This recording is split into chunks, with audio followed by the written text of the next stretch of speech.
भाई देखा हमने पिछले दिनों आपकी एसपी साहब से मुलाकात हुई मोबाइल स्नैच होने के बाद, तो क्या लगता है कि मोबाइल मिलेगा या नहीं मिलेगा? निहाल भाई देखें, शहर कराची में किसी भी सिंध पुलिस ने अब तक जो मोबाइल रिकवर करा के दिए होंगे तो मेरा ख्याल है वो खुशनसीब लोग होंगे, उनके लिए एक मिरेकल है।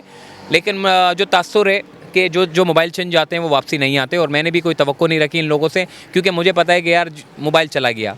अगर तो आ जाता है, एसएसपी साहब ने मुझे कहा कि एक हफ्ते में हम आपको रिकवर करा के देंगे, लेकिन एक बड़ी बात है, एक बड़ा स्टेटमेंट है कि वो कह रहे हैं कि एक हफ्ते में रिकवर करा देंगे, लेकिन शायद मेरे ख्याल है वो अपने कोर्स पे चले गए हैं, शायद वो मेरे ख्याल है डीआईजी का कोर्स के लिए अब नए एसएसपी साहब कोई आएंगे सेंट्रल के, तो वो देखेंगे क्या मामला है क्या नहीं है। लेकिन बहरहाल उम्मीद कहीं से नज़र नहीं आती कि मोबाइल जो है वो दोबारा मिलेगा।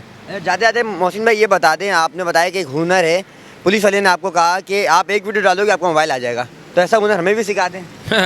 देखें, अब जो ये पुलिस वाले पता नहीं क्या समझते हैं, ये समझते हैं कि ये यूट्यूबर हैं, ये एक वीडियो बनाते हैं और ये लाखों रुपए कमा लेते हैं। तो हम कहते हैं कि आप सिंध पुलिस की नौकरियां छोड़ दो और आ जाओ यूट्यूबर बन जाओ, ताकि जो है वो आपको लग पता जाए कि हम लोग जिस तरीके से काम करते हैं, हम कैसे काम करते हैं, हम किस तरह काम करते हैं, आपको एक दिन में लग पता जाएगा यूट्यूबर कैसे काम करता है। यूट्यूब की ज़िंदगी सिर्फ 2 दिन गुजार के देख लें, आपको अंदाज़ा हो जाएगा हम वो यूट्यूबर नहीं हैं जो अपनी माँओं बहनों को नचा कर व्यूज़ ले लें।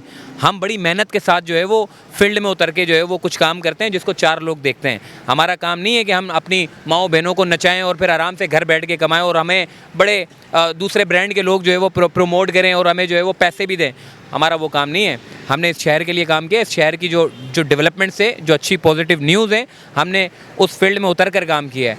अब मुखालफिन जिनको करना है करें।